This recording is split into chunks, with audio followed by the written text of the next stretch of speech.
I exist from all eternity, and behold, I am here, and I shall exist till the end of time, for my being has no end. Amen. Ons gaan nou na die musiek luister wat ons gaan invat, en dan gaan ons saam in die stilte sit vir 'n paar minute, en dan gaan die musiek ons weer uitbring. En onthou dat die stilte gaan nie oor geluide nie, dit gaan nie oor klanke van buite nie. Dit gaan om afstand te neem van die geraas binne jou, die emosies, die woelings, die wonder, die gedagtes, die idees. Dit waarvan jy moet afstand kry. Om te sê, dit mag daar wees, maar vir hierdie minuut of wat, laat ek het verby vloei. Ek sit net by my asemhaling. En dan sê jy sien iets gebeur met jou wat lot maak.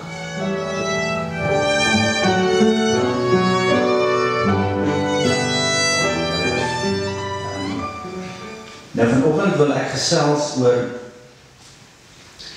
iets wat ons elke dag waarneem om ons. Ons sien dit die hele tyd in ons eie lewens, natuurlik en natuurlik in die wêreld om ons en die mense om ons. En dis iets van 'n tekort. Mense wat voel en mense wat leef asof hulle nie genoeg is nie. Nou ek wil vanoggend praat oor waar vind 'n mens vrede? Waar vind jy dit dat jy voel maar ek is genoeg? Waar vind jy die autentieke krag wat jy baie keer by mense kan sien? Kreatiwiteit, om te wees wie jy is. Waar is die plek waar jy antwoorde kry op al jou vrae? Ek wil iets daarvan met julle deel vandag, want meeste mense het dit nie. Meeste mense se lewens bestaan uit vrees. Ek is nie goed genoeg nie, ek gaan dit nie maak nie. Daar is nie genoeg om van te leef nie. Tyd loop uit. Jy kan die vrese so opnoem, jy kan jou eie vrese opnoem. En meeste mense leef vanuit dit. En dan skep hulle dit ook natuurlik om hulle. Ek dink daar is iets anders. Ek dink daar is 'n plek waar ons potensiaal kan bereik. Ek dink daar is 'n plek waar jy gelukkig kan wees. En jy kan dit elke dag beleef. Ja, ek sê dus net, min mense bereik die potensiaal ooit. Min mense leef werklik. En kom ons gesels 'n bietjie vanoggend daaroor. Natuurlik om nou daaroor te gesels, moet ek ook sê, baie min mense is so bewus van hierdie proses en hierdie ding, dat baie mense nie eens bewus is daarvan, daar is 'n probleem nie. Daar is 'n tekort nie. Hulle dink maar dis hoe die lewe is. 'n Mens moet maar net probeer oorleef. Ek dink as meer. Die vraag is nou net, hoekom is so baie van ons blind? Nou, hierdie proses waarvan ek nou praat, het Jesus genoem die blindes. Mense wat blind is, wat nie meer kan sien. En Boeddha het gepraat van die mense wat aan die slaap is, wat nog moet wakker word. En soos daar vele leermeesters hierdie geskiedenis wat hierdie toestand van die mensdom beskryf, die toestand van nie wakker wees nie, blind wees vir wat eintlik die realiteit is. Want hierdie blindheid wat ons het, wat mense het, hierdie aanslaapigheid wat mense het, laat hulle meganies lewe, of laat hulle, wat is 'n ander woord, laat hulle op 'n manier lewe, wat hulle nie lewe nie. Hulle haal asem, en hulle werk, en hulle doen al die goed, maar dit is amper so slaapwandelaars. Dit is asof mense in die sintuiglike wêreld van vorm verdwaal het.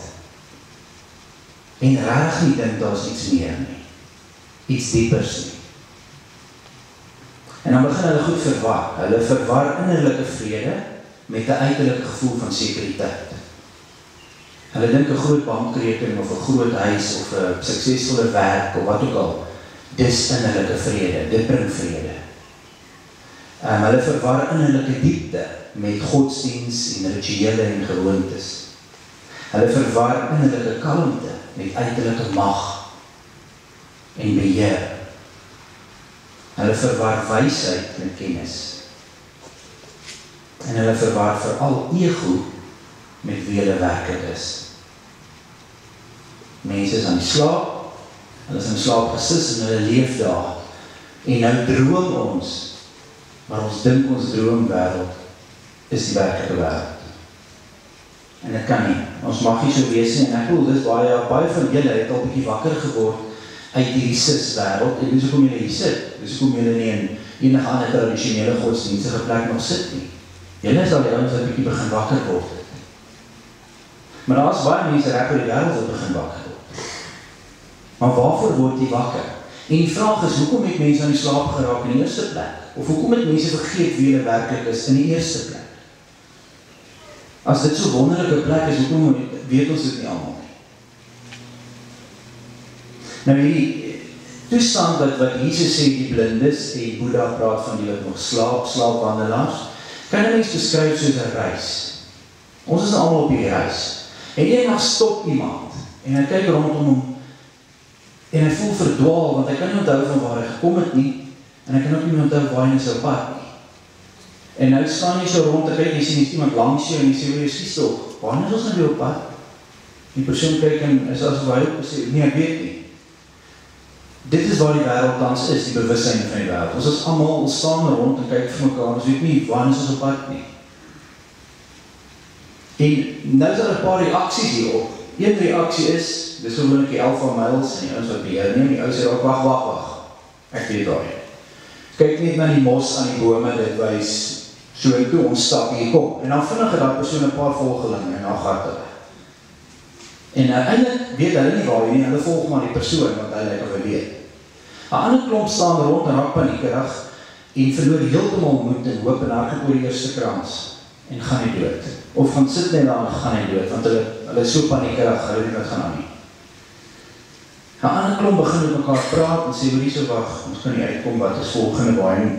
En hulle begin met die kokes en hulle begin so lekker kokes en praat oor die ding. Die een ou sê, "Man, ek stel voor trek 'n paar stompe na ons slaan kamp op, bou 'n paar huisies. Dalk is dit waar ons nou moet wees."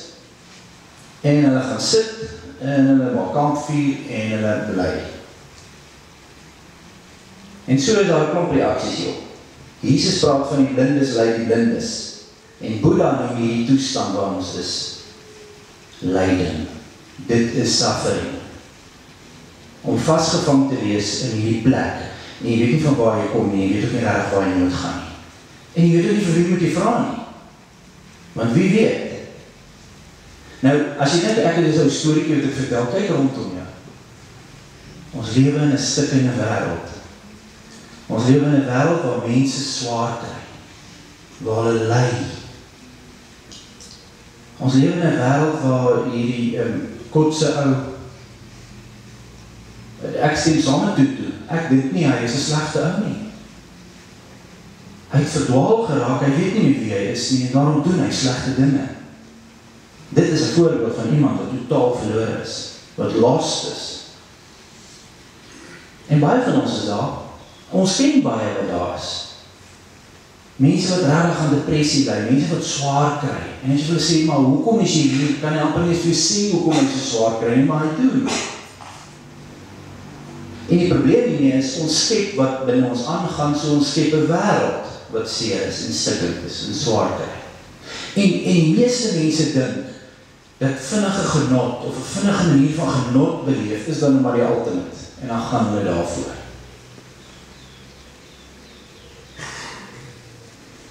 Maar hulle is onbewus van hulle ware identiteit. Hulle is onbewus van wie hulle eintlik is. En daarom val hulle hier vas.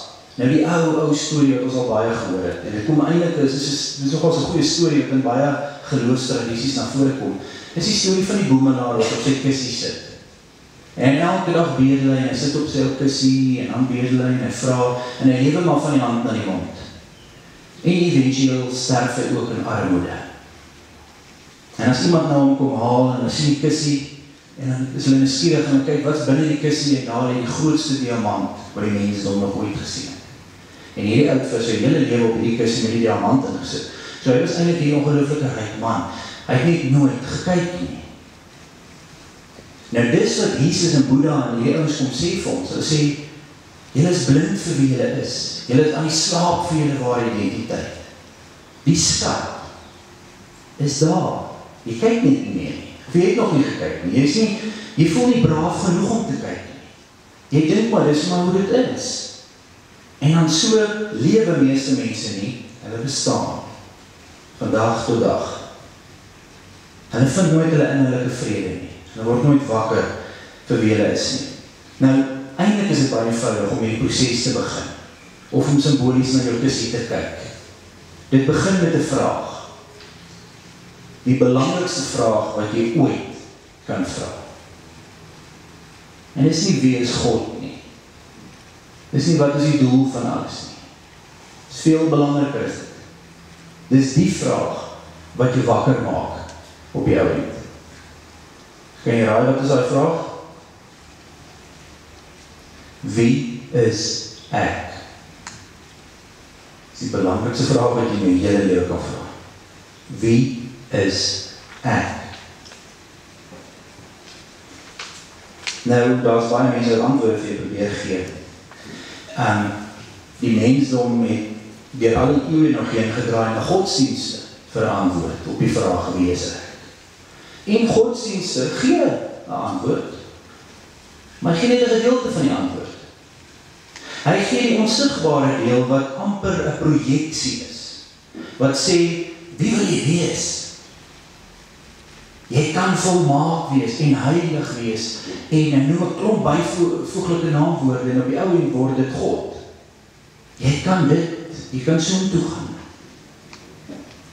Maar dit jippou eintlik die vraag, want dit vat die vraag weg van wie is ek, na wie kan jy wees, waarheen kan jy gaan, wat kan jy anders doen? Doen hierdie klomp goedjies, dan is jy heilig, dan is jy skoon, en dis jy altyd besig met iets by te hê. So dit gee antwoorde, maar gedeeltelike antwoorde. Die antwoorde wat Jesus sou sê, die blindes lei die blindes. Dan dra ons na wetenskap, die rede. Ons sê, gee help antwoorde gee. En die wetenskap gee antwoorde, maar ook net gedeeltelik. Want die wetenskap fokus nou op die sigbare. Die wetenskap sê, wie is ek? Dan sê hulle nie reg, wie is ek? En hulle sê, waar kom jy vandaan? Hier is evolusie, dis omtrent die dinge so gewerk het. So in die proses kom ons baie vinnig agter, dat die antwoord op wie is ek, moet ek beantwoord. En ek moet my kop gebruik, en ek moet my hart gebruik. So ek moet godsdienst gebruik, my hart. En ek moet verseker die wetenskap gebruik. Ek moet albei gebruik. En ek moet, daar was amper nie mooier Afrikaanse woord vir die woord nie, ek moet engage in my lewe, op soek na die antwoord. Want albei van die kan nie die besteed van wie hy is, reg omvat nie. Nou op die proses van wie is ek, kom ons sê, maar ek gaan die vraag beantwoord. Wie is ek? Is daar een groot leermeester? 'n ongelooflike belangrike leermeester. Maar soos met alles in die lewe, die oomblik as iets reg belangrik is, omdat jy blind is, omdat jy al verdwaal is en aan die slaap is, sien jy dit nie raak nie. En een van die belangrikste leermeesters om jou te help, om die antwoord te kry op wie is ek, is die leermeester met die naam pyn, lyding, seer, individueel, trauma, krisis. Maar omdat ons aan die slaap is, sien ons pyn nie as 'n leermeester nie, maar as 'n vyand. En ons beveg dit. Ons sê ons moet so vinnig as moontlik wegvlug van pyn. Of dit nou fisiese pyn of emosionele pyn is, ons moet wegkom van dit af. Dit is waar ons wêreld is. Jy kan pilletjies skryf vir die pyn. Jy kan, daar's 'n manier om weg te kom van pyn. Jy kan ontvlug, veral emosionele pyn en psigiese pyn. Jy kan ontvlug in dwelms, jy kan ontvlug in genot, jy kan ontvlug in vermaak. Hoeveel mense sit ure en ure voor die TV? En dan gaan jy die programme nie, want die helfte van die programme is so swak, jy sê nie eens gekyk het nie. Dit gaan daaroor, jy ontvlug jou lewe. Nou hoef jy nie te dink nie, oor dinge nie.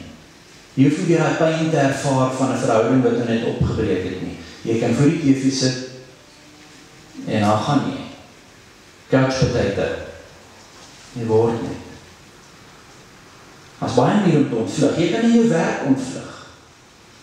Mense wat so inkoop op daai goeders van, dan kan jy jouself daar verloor. En al hierdie goed verhoed jou om uit te kom by die ware vraag van wie is ek? Mense bou hulle lewens besig met stories.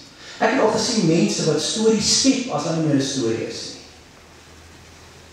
Wat aspres in 'n verhouding iets lelik sal sê, sodat die verhouding lelik raak, sodat daar 'n bekleierery is, sodat jy kan besig wees met die bekleierery. Dan sê jy, my lewe gaan nie goed nie, jy weet, want hierdie familie net, maak my mal, dit consume my hele lewe, en so is jy besig. En as die familie dit nou weggaan, en as jy nou 'n probleem nie, dan moet jy iewers anders, en so skep mense probleme. Hoekom? Want jy wil nie kom om te gaan staan voor die vraag van wie is ek nie? Want jy is bang. Jy is bang vir die vraag.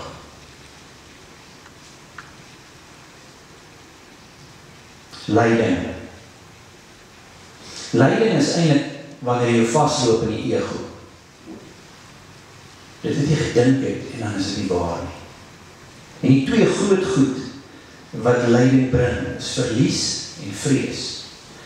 Verlies is wanneer jy beleef dat jy ingekoop het op iets en ewe skielik is dit nie so nie. Hoeveel van ons het al ingekoop op die valse idee dat jy dinge, mense, die lewe, gesondheid, energie, besittings wat ook al kan besit? Hoeveel van julle hier dink dat jy dinge kan besit? Baie van ons dink dit. Dis hoekom jy so kwaad word as dit weggevat word. Of as dit gesteel word. Maar dis 'n illusie. Jy kan niks besit nie. Nie as jou eie lewe nie. En die fliek Avatar, wat hulle so mooi ding gesê op 'n stadium. All energy is only borrowed, and one day you have to give it back. En dit is so mooi beeld om te sê, alles wat jy nou het, die ding is jou, ne? Dis net ego wat sê, dis myne, en opgaar. Niks van is jou nie. Dis 'n illusie. En elke keer wat jy in die lewe dit verloor, ietsie verloor, wat jy dink dit is joune, beleef jy pyn. Maar eintlik sê die pyn vir jou, word wakker, was nooit joune nie. Moenie so inkoop op goed nie. Moenie jou so attach aan goed nie. Dis tydelik, dit gaan verby. Dit gaan vir jou pyn veroorsaak. Wie van julle het daai belewenis gehad, die koop 'n nuwe kar nie? Ek het baie lank plaas gehad, maar ek onthou die reken als. En dan sit jy in 'n kar en jy dink, hierdie is myne. En dan eerste krapmerk. Dis soos 'n dolksteek in jou rug, nee, verstaan, daar gaan jy, ja, kar, en jy probeer daai sleepie uithaal, en dit is pyn. Ons koop so in op goed, en dit is wat ons pyn gee. Want ons gaan het verloor. Selfs gesondheid, ouderdom. Ek wil elke jaar wat jy ouder word, stroop dit jou van iets, wat jy gedink het is joune. Jou mooie hare, nee? Word jy ouder aan, want jy mooie hare nie meer joune nie. En jy niks verkeerd gedoen nie, jy het al so versorg en vertroetel en die regte pille gedrink. Tweede ding is wat pyn by jou veroorsaak is wanneer jy vrees beleef. Dis gewoonlik wanneer jy inkoop op tydelike, begrensde vorm van wie jy is. Wat is die eerste ding as jy verby 'n motorongeluk ry en jy sien as mense wat seer gekry het, mense wat dood is, dan kom die vrees binne jou op van, dit moet nie met my gebeur nie. Want ons het ingekoop op die vorm. Asof ons dit altyd gaan hê. Nou dis die twee goed, wat jy die naaste kan help, of die meeste kan help om uit te kom by die vraag, wie is ek, om by die antwoord uit te kom. Daar is 'n wonderlike leermeester. Ons hou nie van hom nie, maar help ons baie. Want elke keer wat jy by jou pyn gaan sit, of dit wat die grootste pyn in jou lewe veroorsaak, jy hoef nie pyn te gaan soek nie, jy hoef nie na 'n leermeester te soek nie. Hy kom na jou toe. Al is dit net in die vorm van iemand by die werk wat die lewe vir jou hel maak. Elke bietjie pyn wat jy beleef, gaan sit by die pyn en vra die vraag, wat leer ek nou hier? Wat sê dit van wie ek is? Jy kan amper nie beter leermeester kry as dit nie. En dan, wat sien jy as jy die vraag begin vra, wie is ek? En jy herhaal dit, en jy gaan, en jy is nie bang vir jou pyn nie. Wat sien jy? Wat begin jy agterkom? Dit is soos om 'n eie te skil. Dis laag van ego en selfgeskepte identiteit wat begin wegval. En jy begin al nader aan die kern kom. Nou, ek het vinnig, en dit is wat ek op die blaadjie vir julle gesit, Ek dink daar is omtrent so 4 fases waardeur 'n mens moet groei, om uit te kom by die kern. En ek wil afsluit met wat ek dink die kern is. Maar kom ons begin op die 4. Die eerste fase waardeur jy gaan, as jy regtig begin vra wie is ek, is die gelowige fase. Nou dis die fase wat ons almal nodig het. Jy word basies ingebore in hierdie fase.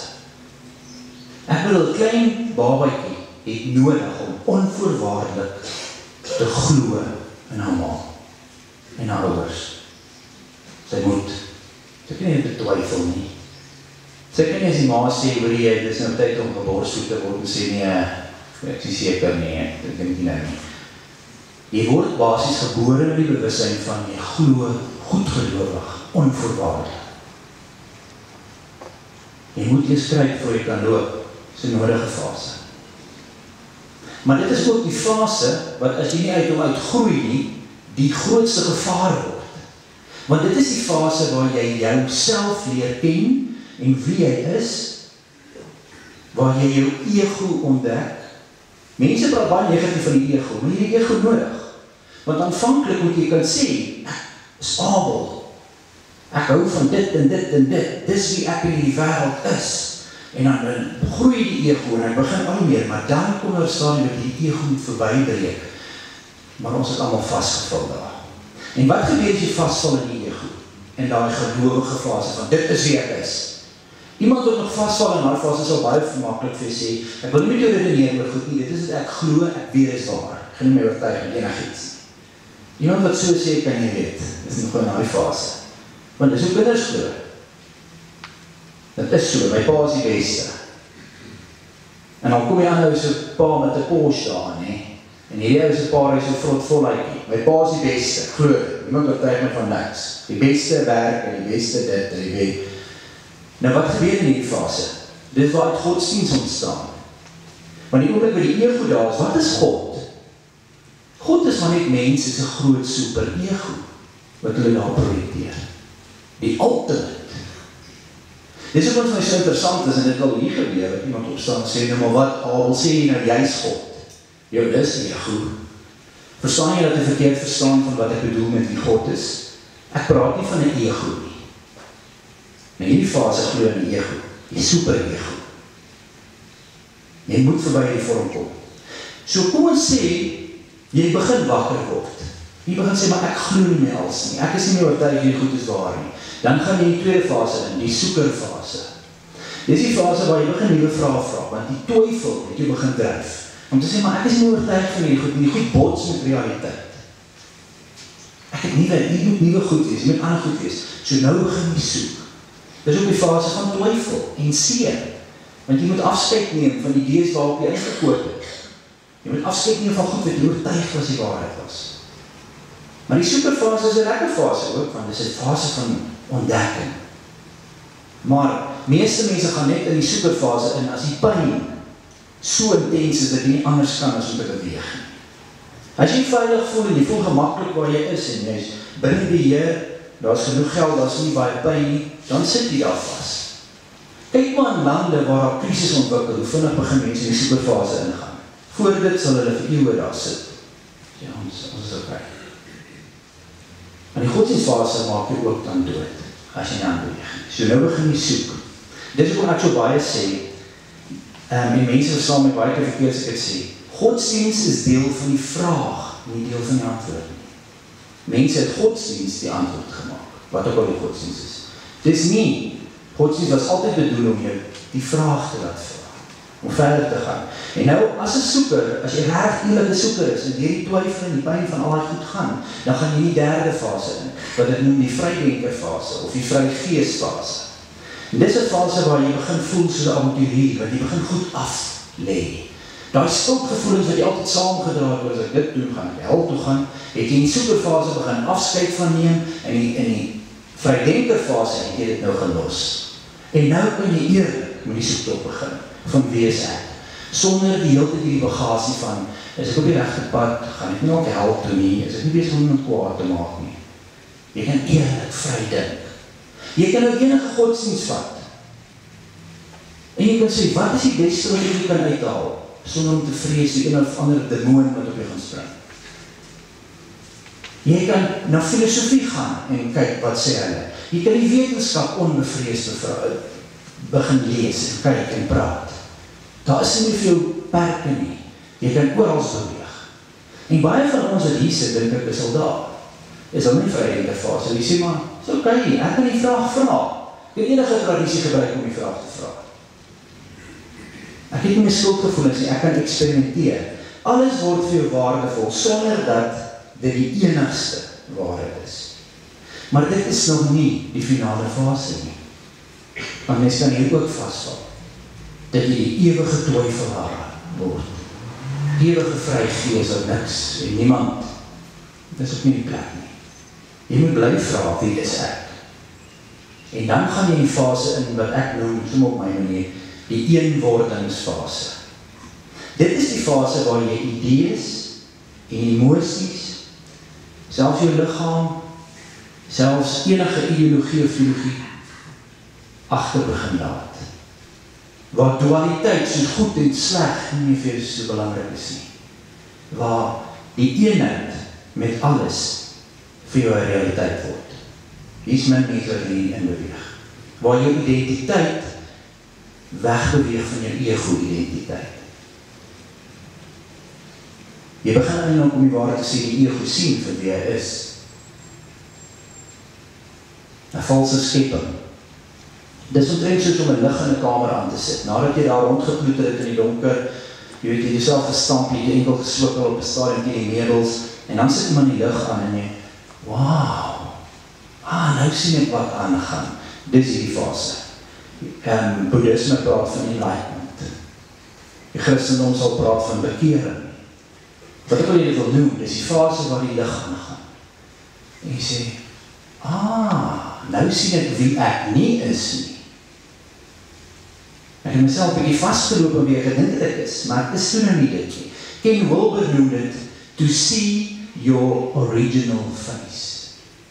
Dit is my so mooi, om jou oorspronklike gesig te sien. Die gesig wat by die skepping van alles teenwoordig was. Dit is mooi. In die Sanskrit is al 'n woord wat sê, you are that.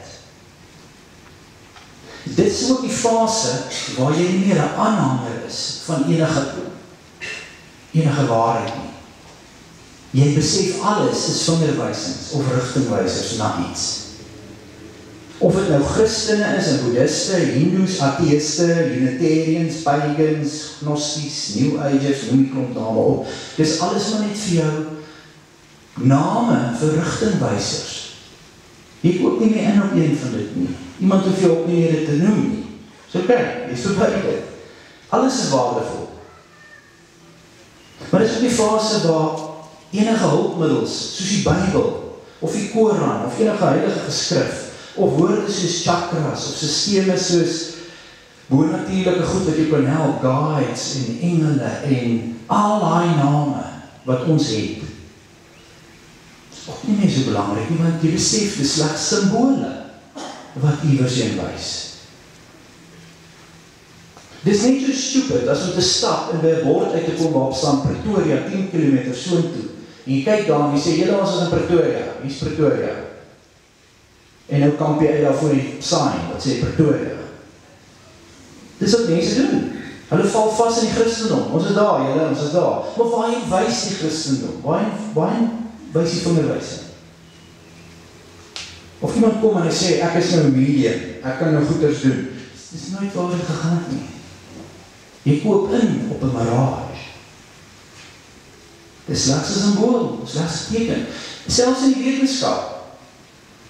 Al die teorieë, al die intelligensie, al die ongelooflike goed wat die wetenskap vir ons bring. Jy kan nie daar stop nie. Dit wys na iets meer. Dit moedig jou eintlik aan. Ek sal nooit vergeet nie, ek was op 'n retreat gewees. En ek het gemediteer, dit was 'n Zen boeddhistiese retreat. En ek was gesit, en ons het baie gemediteer, daai week. Ek was nou dan hoog. En ons sit en ek weet nou tot vandag toe nie, of ek net gehallusineer het, maar ek het daar gesit in die posisie, wat my knieë moet raak en alles, en ek het seer geraak. En eers voel ek beleef ek die intense visioen. Ek voel ek gaan uit my liggaam uit, ek beleef die ongelooflike dinge. Ek voel warm binne, ek voel, man, nou dinge gebeur. Ek kon nie wag wat die meditasie verby is nie, en ek stap toe, daar na die ou die meditasie begeleid het, so Chinees gewees, en ek wil nou wat ek vir hom sê, en hy gaan teen en nou voor my neerval en sê, the new enlightened one is here, jy praat jy nou verder, ons allemaal staan terug, en ek vertel van hierdie visioen, en ook uit my lichaam gegaan het, en hierdie goed beleef het, en kyk toe van hy sê, yes, hy sê, yes, that's beautiful, now return to your breathing, verstaan jy? Dis ego, dis die illusion op die pad. Beteken dit is nodig om iets te voel en te beleef en sê, wow, dis great. Maar dis niks. Dis eintlik iets wat jy teruggooi na die geloofsfase. Want nou moet jy glo in hierdie ding, hierdie idee. Nee. Return to your breathing.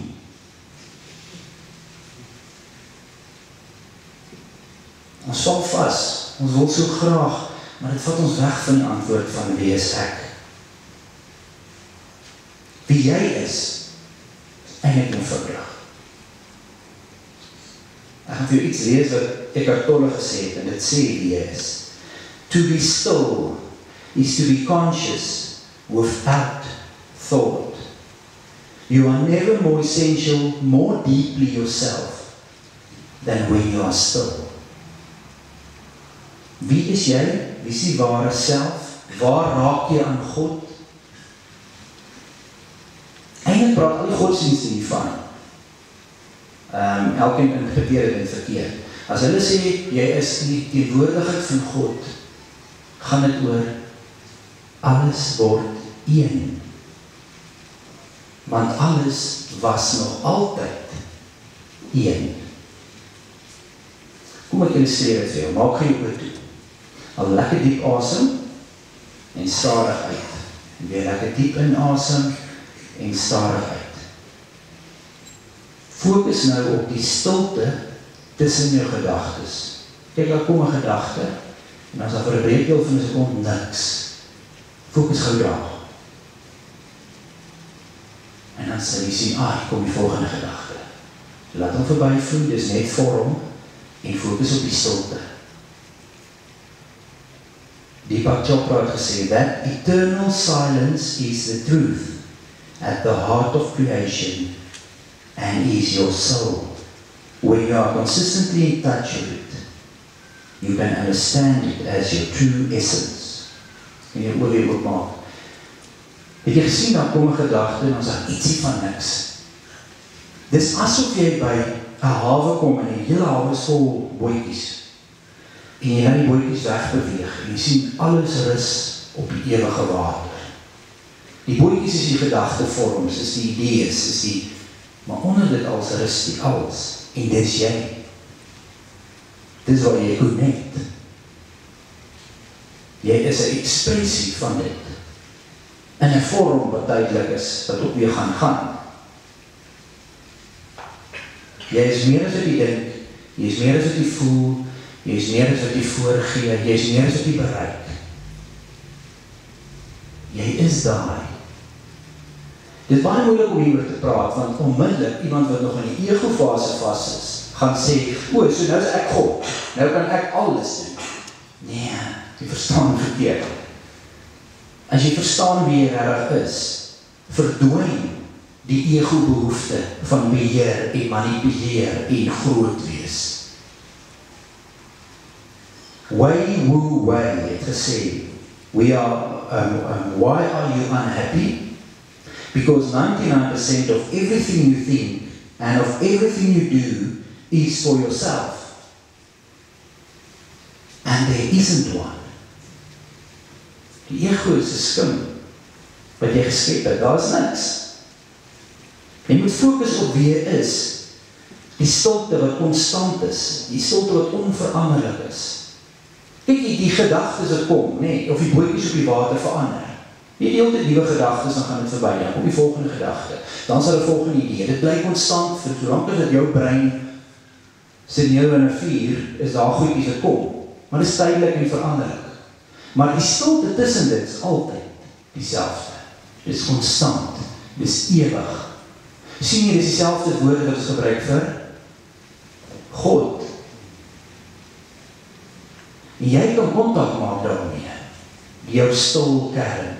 Jy kan vanuit dit uit leef. Can you imagine wat sal gebeur as jy vanuit dit uit begin leef? En nie meer uit die emosionele toestand nie, of jou pynliggaam of jou ego nie. Kan jy imagine wat jou lewe anders gaan wees? Dit gaan ongelooflik wees, want jy is die een wat kyk. Jy is die een. Wil jy verskil maak? Wil jy die wêreld 'n beter plek maak? Wil jy in jou familie hê daar moet iets anders gebeur as wat tans gebeur? Wil jy regtig 'n verskil maak? En voel jy 'n doel en 'n funksie op die planeet in hierdie tyd? Wel, dan moet jy jouself wees. En opbou, navolg of probeer iets anders wees of voorgee, jy moet jouself wees. En wie is jy? Jy laat stil kern, waar dit alles na vore kom, en waarna alles terugkeer. Dis waar jy kontak maak met God. Dis waar jy sien wie jy reg is. En as jy nie glo nie, jy is die skepper van wat om jou aangaan.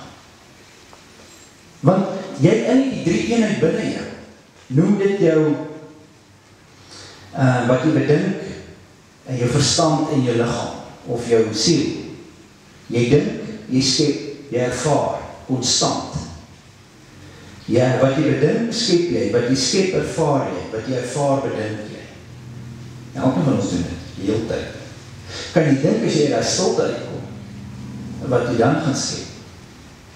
Dan gaan ons verstaan wat die groot geeste vir ons kom sê het.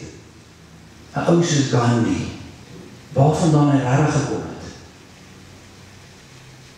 Dan gaan ons so baie goed kyk, wat die pyn in ons wêreld inbring, die pyn in jou eie wêreld inbring. Dit is die grootste skat wat ons kan hê, is iemand wat werklik homself is, en wat uit daai krag uitleef van die stilte. Dan word jy 'n skepper. En as jy mooi dink, is dit nie wat Jesus van Nasaret gesê het nie. Hy het gesê, ek is een met die Vader, soos julle een is met my. En toe gaan hy verder, toe sê hy, julle gaan nog meer doen as wat ek nou gedoen het. Wat beteken dit? Beteken nie goed. Beteken ons kom van dieselfde plek af, ons is dieselfde. Jy moet net verstaan. En dan gaan ons 'n beter wêreld kan hê, en dan beteken Gandhi se woorde, waar hy sê, be the change you want to see in the world. Be the change you want to see in the world. En dit is die antwoord op wie is ek. Jy is dit. Amen.